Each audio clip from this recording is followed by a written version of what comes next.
Hi, Sally. Hi, Jessica.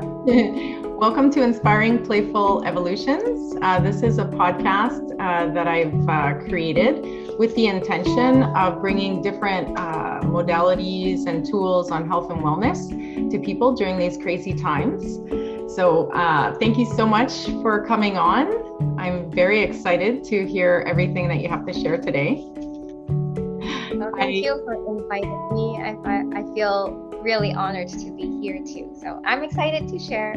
Yeah, me too. Every time that we get together, you are constantly amazing me with all of the different ways that you can put information together based on your studies and how you think and see the world.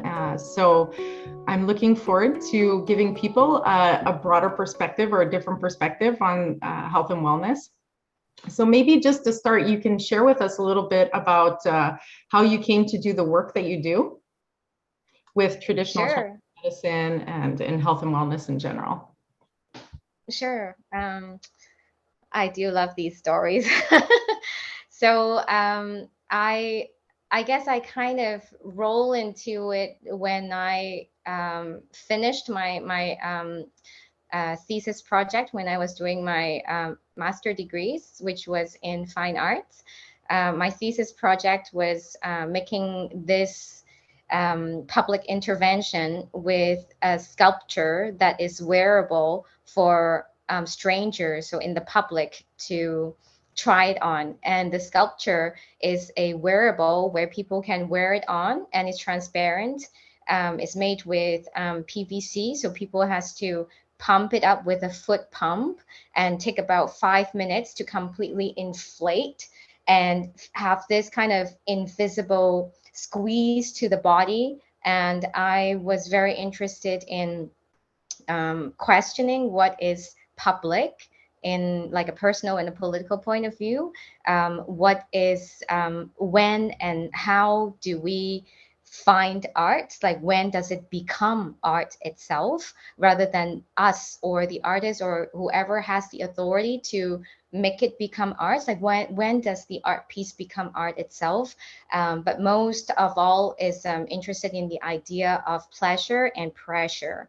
So when people were trying on these and feeling like the pressure, and I made the suits though so that it's very simple, but I want the points like especially press it against your chest, against your abdomen, and kind of the back behind you, almost like a support for your upper torso.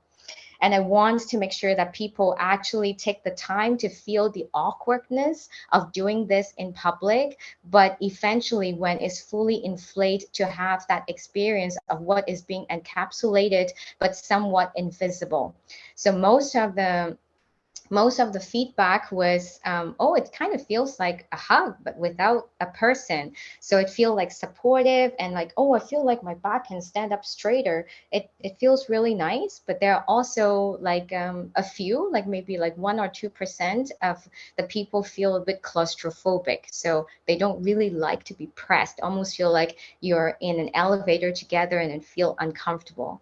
So those are exactly the results that I would like to collect, to have this really intimate moment with complete strangers trying on something and talking about a thing that is nothing in common, but come to like an experience that we created together in that moment. And it was from then on that I decided I no longer want to like make art in that sense. And I was just really really all of a sudden it's like I really want to delve more into healing modalities. So I tried it out and volunteered in different places like speech language or in other places, and find it, no, I don't, it's not like the right place for me. And then maybe it was just about the time that how long I've been in Montreal or how long I've been in Canada, and a little bit homesick altogether, feel like, no, I need to get in touch with something that is where I grew up with, that I feel like it's something to bring it back home, like to the root. So I looked up like TCM, and of course acupuncture comes up, but like looking at like different things, and then seeing that acupressure have a course. So I thought, okay, I'll give it a try. So after that, I just never looked back, because I've never found a language that speaks so much like the way I think. So I just feel like all the years of studies is really feel like it's so difficult to express something. Finally, I found a way that I feel this is how I like to talk. And just for our listeners, TCM represents traditional Chinese medicine. Yeah, so just wanted to clarify that for those that weren't aware. Very interesting. Yes, So you went back to go into your roots through this, and then you found yourself in taking different classes and doing acupressure. I met you through therapeutic yoga, which we did together, which was awesome as well. And is there anything else that you had studied aside from your studies on your own? Because I know you've been studying yourself, over the years. Yeah. Any other courses or classes? yeah, I continue to feel fascinated by different like healing modalities. So nothing like certification, but like just kind of studying on the side. With the acupressure, like a very kind of still touch and body work based healing process and therapy, feel really very complementary with herbs. And it's been a few years that I feel like really drawn to the earth. And I think it's part of my own elements. Like we can talk a little bit about like the five elements in TCM. And so like the earth element is really kind of drawing to me. So I really feel like I need to be in touch with it. So herbs, like Chinese herbs and Western herbs, has been something that I've been working with, dietetics. So understanding how our relationship with food. It's initially part of like the acupressure and TCM training, but it's also something that you never like in Chinese culture, like Hong Kong where I grew up in. Like you don't really say hi. Like saying hi is like, have you been fed? Like, have you eat your meal? So in that sense, it's really kind of like caring if you have your full stomach, like have you been taken care of, rather than asking like how are you in like such a broad sense. So that's how I related to it anyways. Maybe other Chinese doesn't feel the same way, but usually that's how we kind of greet each other. So Very like beautiful. so other than that, I was really interested in Reiki, in sound therapy, like just to like slowly working on those craniosacral. So I work a little bit with those in the session when I feels like the call with it, but still mostly coming from acupressure and TCM perspective as general. Mm-hmm. So, okay, so there's a lot in there. Where should we dig into next?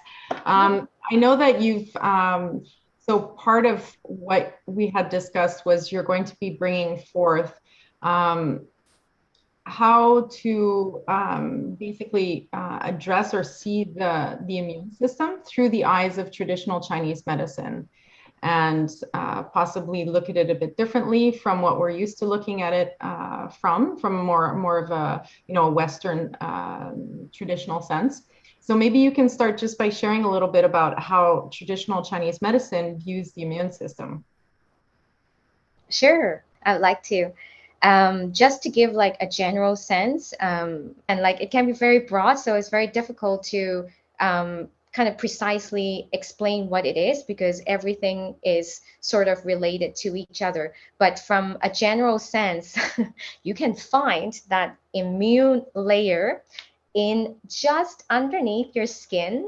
So it's between the very first surface layer, where the skin with all the pores which is the sources of kind of first encounter to the external world, right? Like this is our skin, and underneath is our internal world. And that is kind of the first encounter. And then in between the skin and our muscle, there's a film of qi or energy. There are many, many different kind of qi within TCM, and this is one of them, and we call it the Wei qi, which is translated as the defensive qi, defensive mechanism. So there is that layer of energy and qi in between the skin and the muscles. So for example, whenever you feel like a cold or a flu coming on, the first thing that you may notice is either a headache or you have a chill, especially up like your upper arm here, because the points for your lungs and immune system defensive mechanism kind of closer to the upper back, kind of right behind the big bone at your C7 there. So you will feel like the chill over here first, and the chill is the sensation of like the heat is gathering inside and is trying to protect and to sustain this heat, because we are running on a certain temperature inside for different things to be function. So the pores may be closing, maybe opening more, depends on if the heat needs to spread out or stay in, depends on the condition and constitution of the person. So that's in general what it is. And then other than that, it will be like very similar as a defensive mechanism. Do we need to bring something forth to protect whatever needs to be protected, or we need to attack? Like, is it something that we need to be proactive about it? So in general sense, that will be what immune system to Chinese medicine is. Mm-hmm. Okay. So, and it's related, you had a diagram that you wanted to show about the elements, because it connects to this broader understanding of the elements and how we are connected to the outside world and to, to the cosmos. So maybe you can share a little bit about that. Sure. So I have quite a few pictures here. So I'll just go in one by one, so that just give a broader sense. You can see it well, Jessica? Yep, I can see it.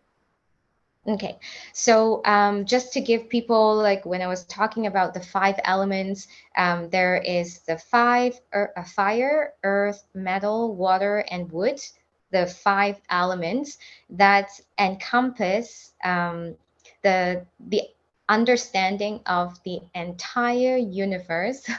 Can be go as big as like the infinity, or to understand as small as an atom or like the smallest particle within us. It can still relate it to these 5 elements.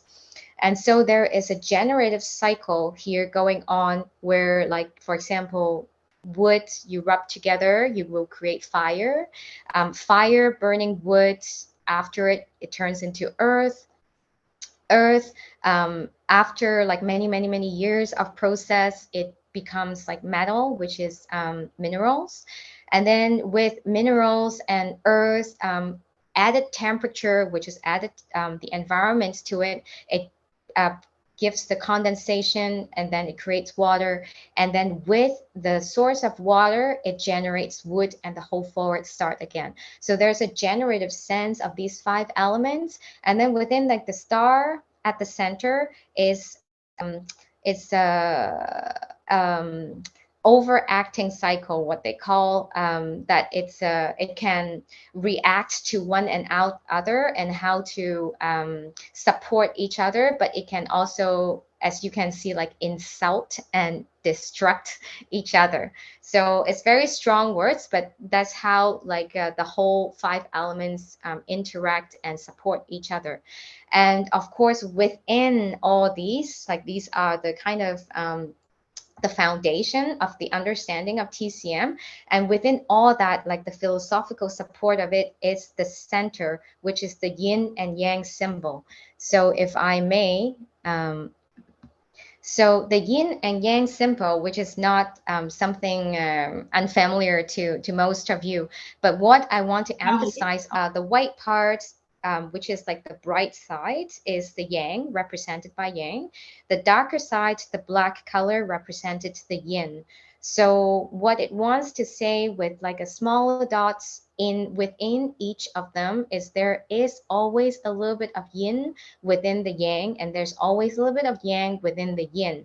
So to creating this balance, it's never is always ongoing. So the idea of a balanced immune system or a balanced person is a goal. It's not something that is like it's something that we want to strive for.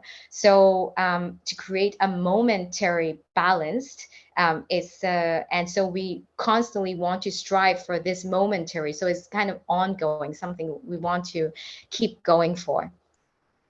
So just to give you the idea of what things that I was talking about maybe could be based on. So when talking about the immune system, or even like coming back to what we understand as in Western way of looking at it, Western medicine, a lot of the time, the first thing that encounter anything is the lungs. So is the immune system here. And the immune system has a very strong association with the metal element, which is corresponding to the lung and the large intestines. So I'll give you like a closer look up from like the big picture of the 5 elements. So when we are looking at the lungs or the metal element, it corresponds with the nose, with the skin and the hair and all of these that's described in here. So without getting ourselves too much lost in these diagram, what I want to say is the immune system, like I was talking about this before, is very much about encountering. So bringing back what we learned from therapeutic yoga, an immune system is very much about the self and the other, right? So say, for example, the external influences that comes in, do we see that as self? Or do we see that as other? Like, do we have to attack or do we have to protect ourselves? Then it comes back to your personal boundary. Do we have a healthy limit to ourselves? Do we know our boundaries? Do we know that physically, energetically, and emotionally? Those are all the different layers that we have to work with. Understanding that with like kind of like a yogic perspective of the different kosha, but also even just like the chi that we're talking about. So Wei Chi is the one in between, right? So it's getting very close. So this, if we can understand and appreciate and accept difference in so many different ways, and if we can embrace or understand the idea of difference, will that change the whole idea of how we understand the immune system? If we constantly see that as something against us, like if we constantly have fear because we feel like it's needed to be protected because something externally is entering too close to us, to our own boundary and limits. So is our own boundary and limits too close? Like the idea of proximity, is it needs to be revalued? So like constantly asking those questions, I think is a healthy way to approach, and constantly understanding how to actually expand our immune system in a psychological way, in a way that we can manifest through understanding of ourselves instead of whatever externally that we can support ourselves.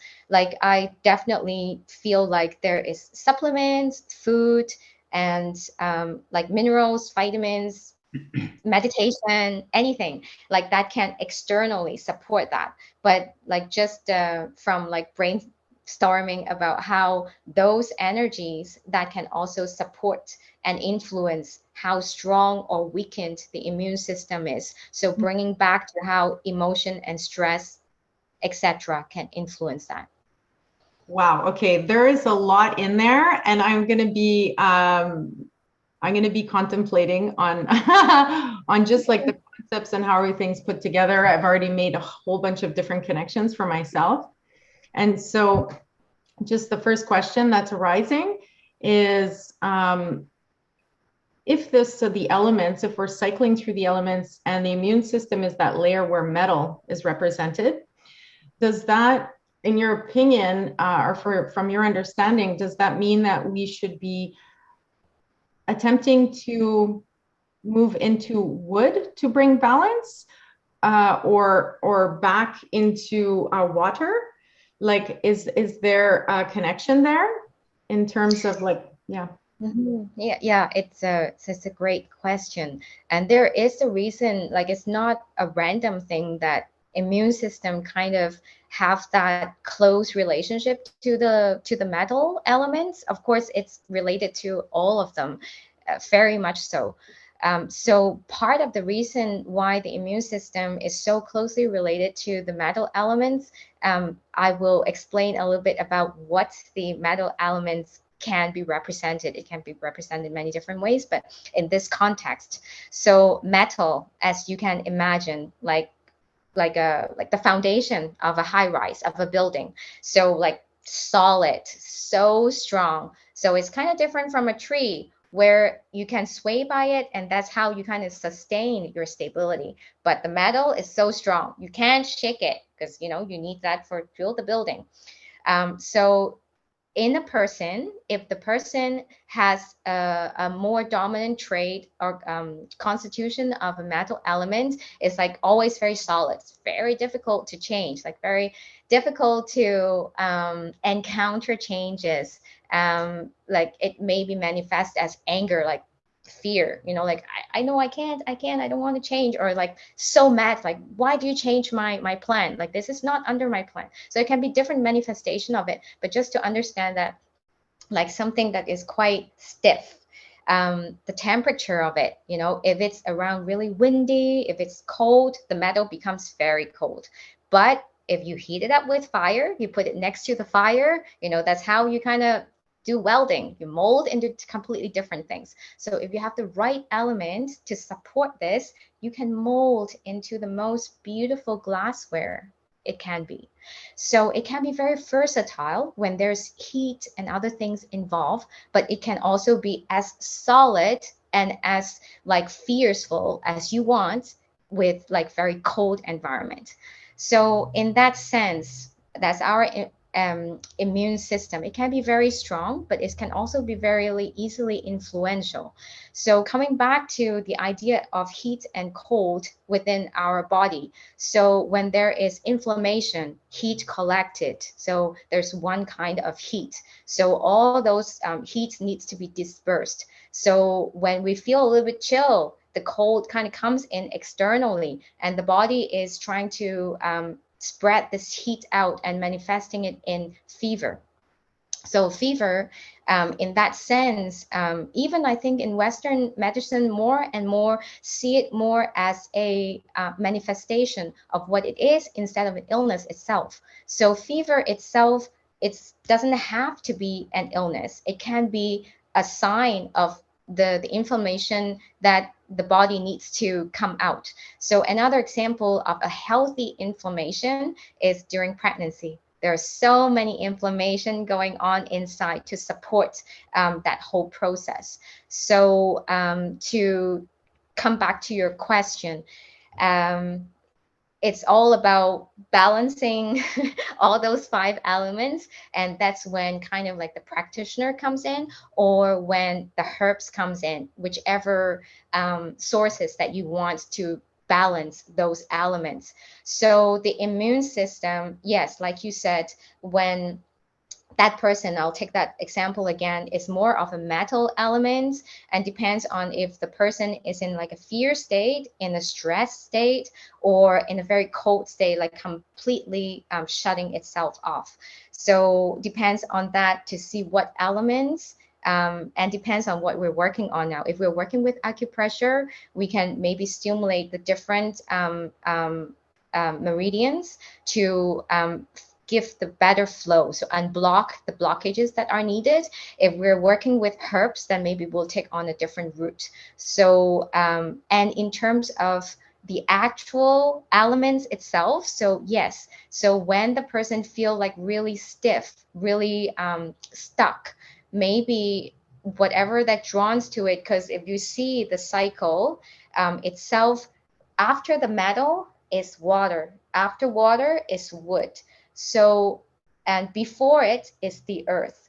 So what is before is the mother of the elements. So earth is the mother of metal, and metal is the mother of water. So it depends if you need more love from your daughter, from your son, or you need that connection with the mother, or the complete opposite, which is the wood elements, or it is the fire. So, it really depends on the person and at that moment, what is going on with them. I hope that answered your question there. Yes, so that brought up more questions. Thank you. A lot more information there as well. So how can someone learn about what elements are dominant? Like, and I suppose this comes in from birth, right? Like they're born with a specific body, a specific system that is more predisposed to have different elements that are more predominant. So is that correct? That they're just like people, everyone is born differently, right? With the different elements already coming in differently. So how can they learn? Do they have to go see like a traditional Chinese practitioner to find out like what elements? I know that there are lots of different systems out there do you have a few that people could use, or just to first get a sort of an understanding of what elements they're working with? Yeah. Question, and then the second question would be like, what are some of the tools that they can use to balance these elements out?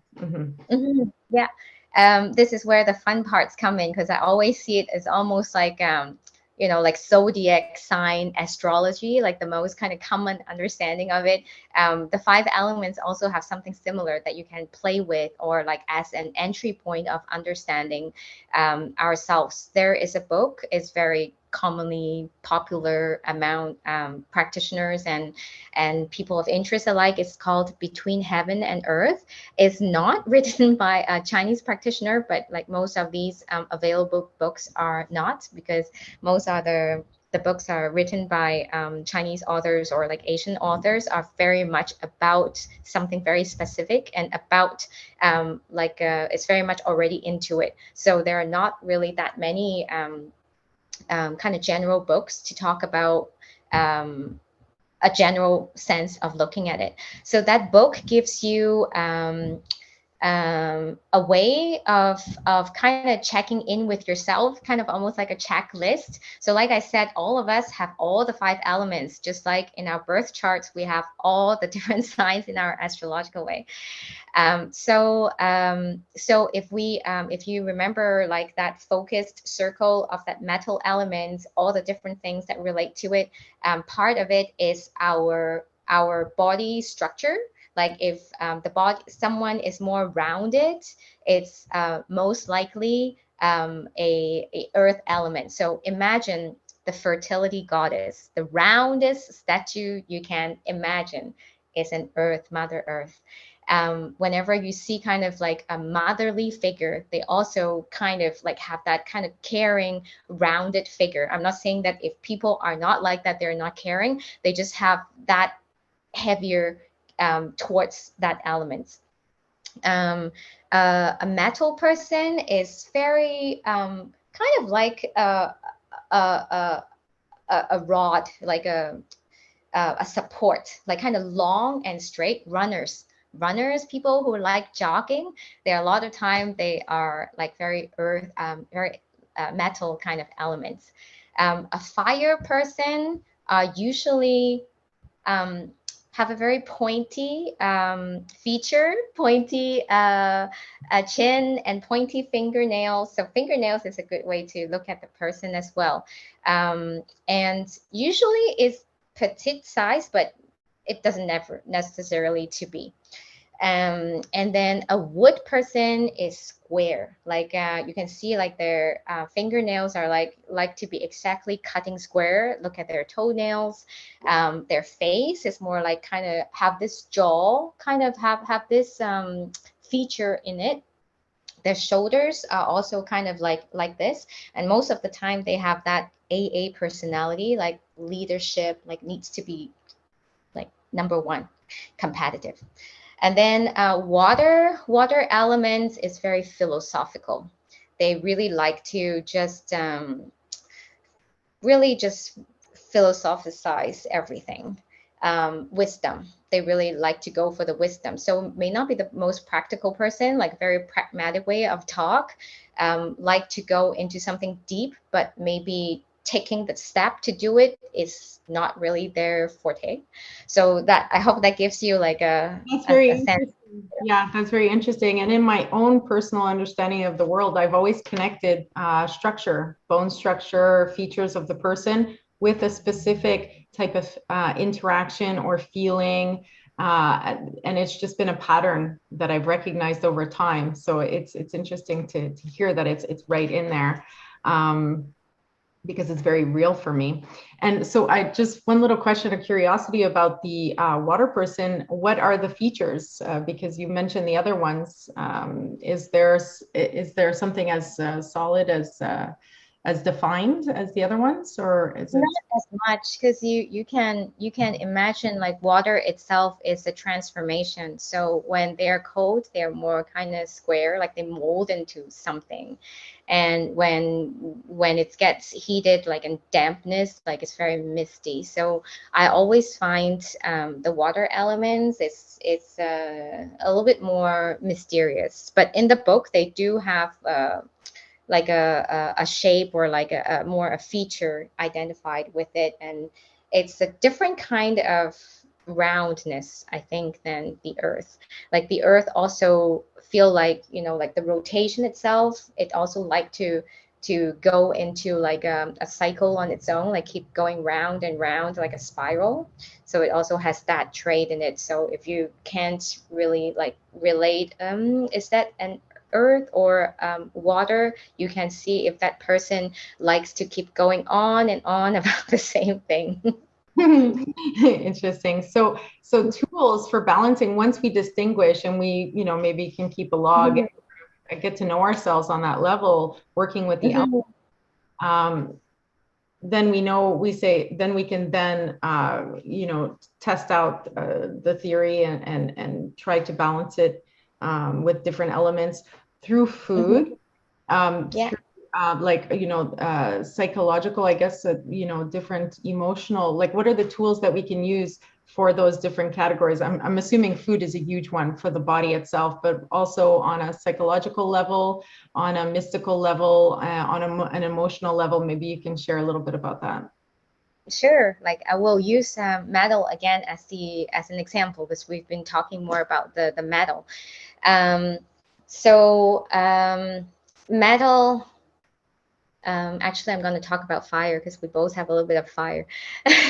So we can see that, like, for example, I'll take me so that people can have an image of what it is like when I'm talking about round and then pointy. So I'm definitely rounded, but have a little bit of pointedness. So and in general, like my body size too, I'm more like petite, but like I have a little belly, my face is rounded, but I do have like pointy, and my fingernails is a little bit pointed. So I have earth and definitely have some fire within me.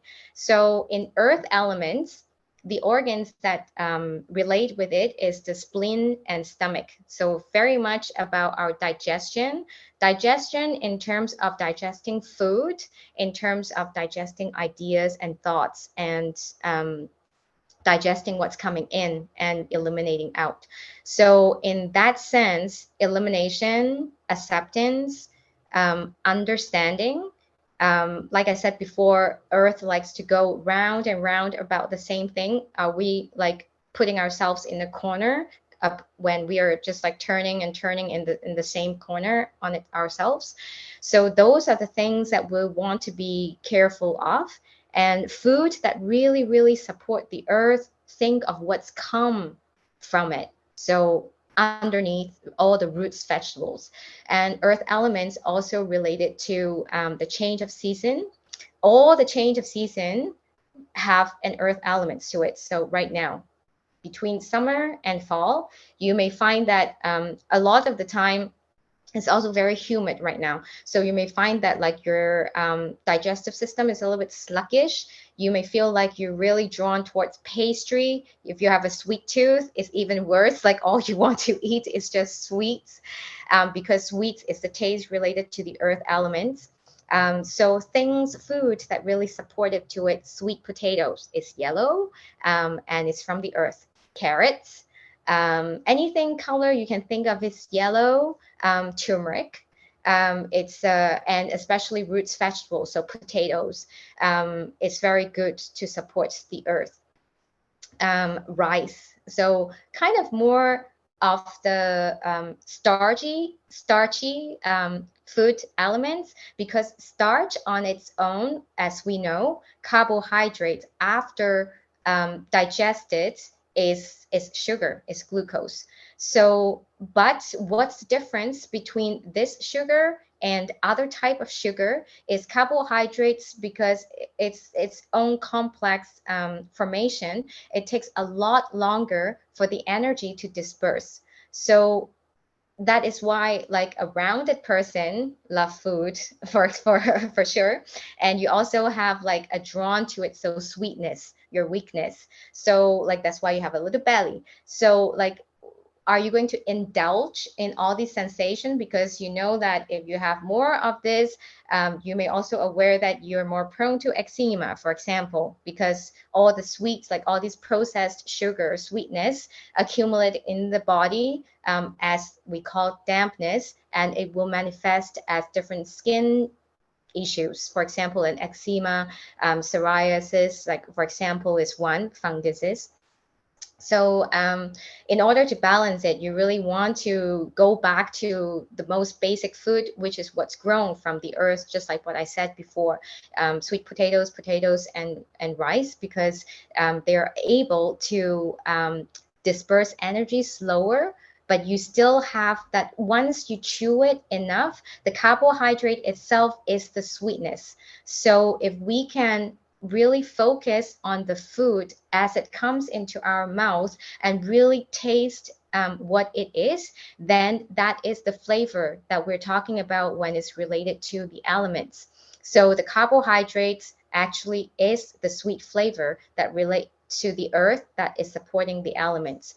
So fire, because well, talking about like myself as an example, so whenever there's fire, like a little bit of fire is good, because the entire digestive system based on the furnace, like you need a digestive fire, the energy to really get it going.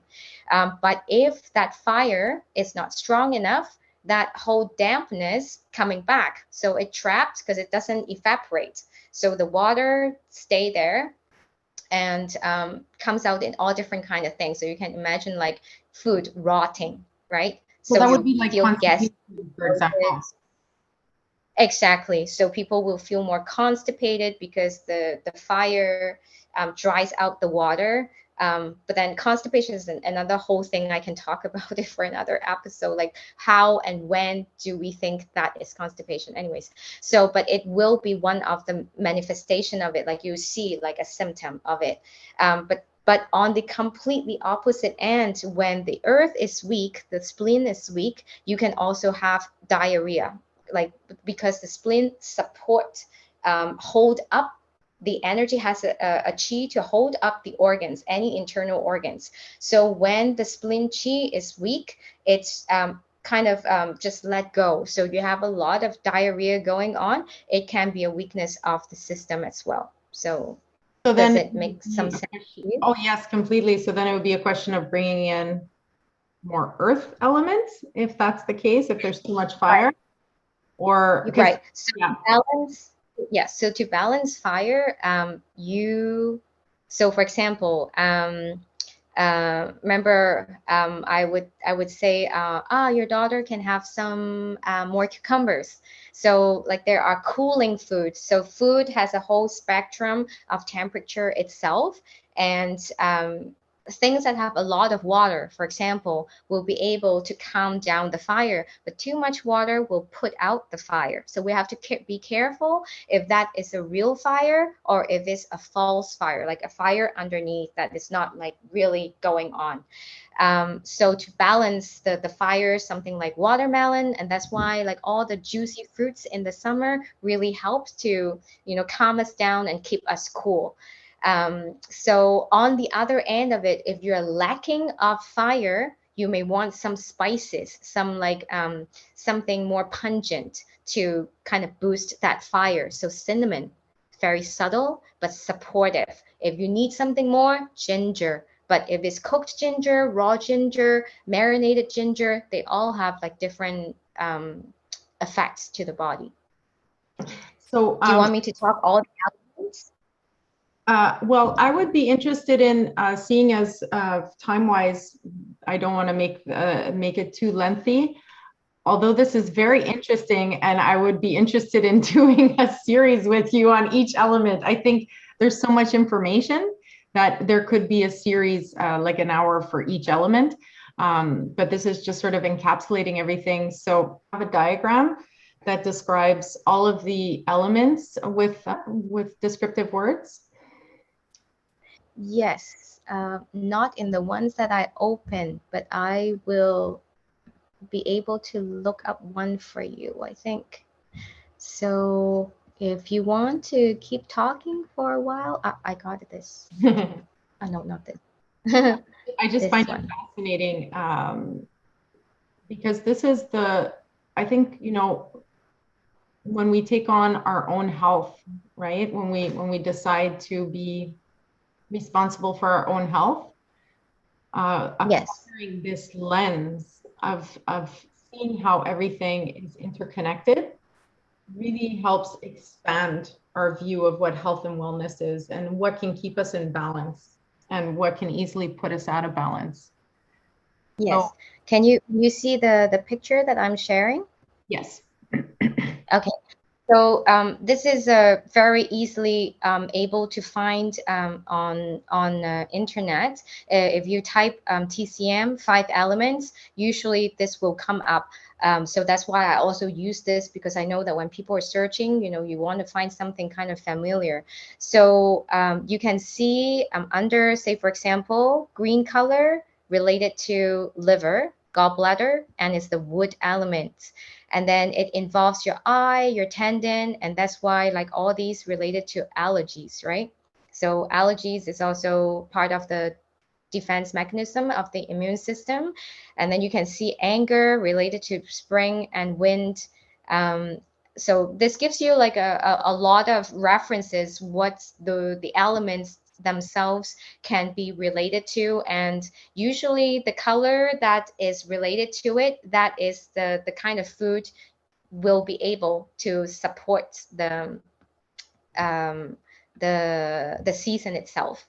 Mm-hmm. And does each element relate specifically? Does it have a predominant, is it either yin or yang?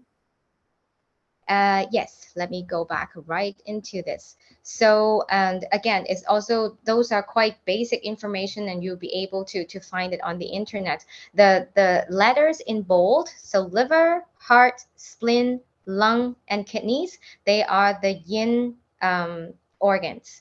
And the yang organs are the ones underneath. So the yin and yang pair together in that one element. So within wood element, the yin organ is liver, yang organ is the gallbladder, and they have kind of similar and supportive function.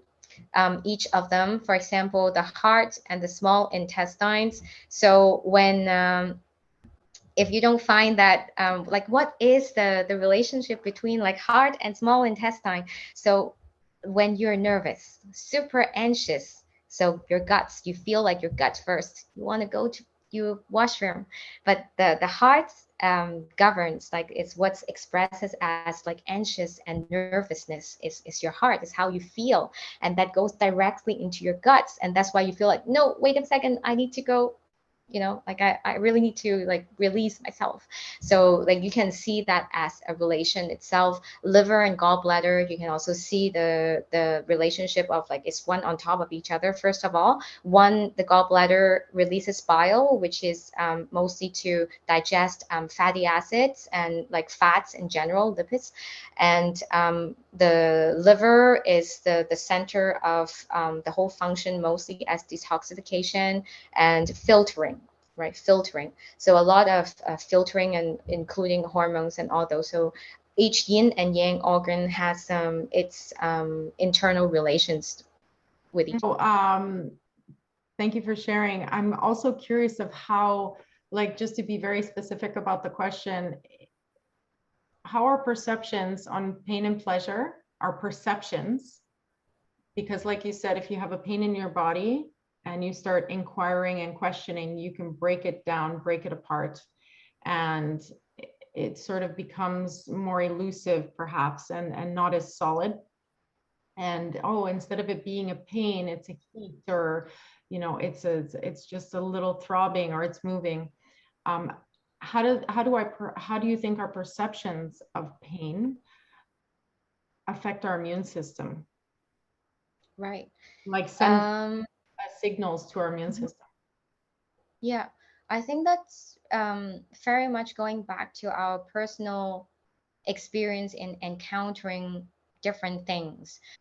What that pain the body is trying to tell us. So the intensity of it, the pain doesn't just come with like super intense. It may just all of a sudden like, oh, so painful that like you really need to hold on to something, or like so painful that you just kind of faint right away. If I could repeat that awareness to that person, then the person would realize that, ah, I was enjoying my own adrenaline rush. So it can be a sign to understand that like if that happens, you may want to take a step back because last time you faint. So Mhm. does that like give you an idea of pain and how we see pain? Because I feel like the trauma sensation, the trauma that relate to that pain is almost a delayed response already. So first of all, there's an instinctual response. It's like, like if you have like a food poisoning, like that kind of very sharp pain right at your guts. And then you feel actually scared and frightened. So you start sweating.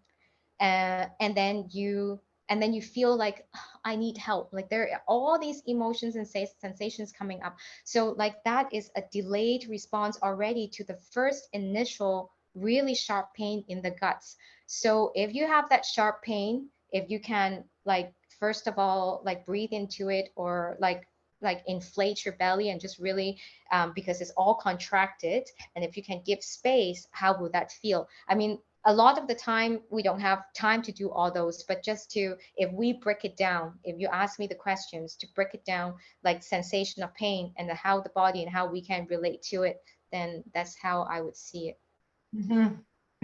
Yeah, and I suppose the more we learn about ourselves, right? It's to get to know ourselves on such an intimate level that we can distinguish all of these little nuances, because perhaps that delayed response is there because of post-traumatic stress, or a number of different things, maybe even just elements being out of balance within the body.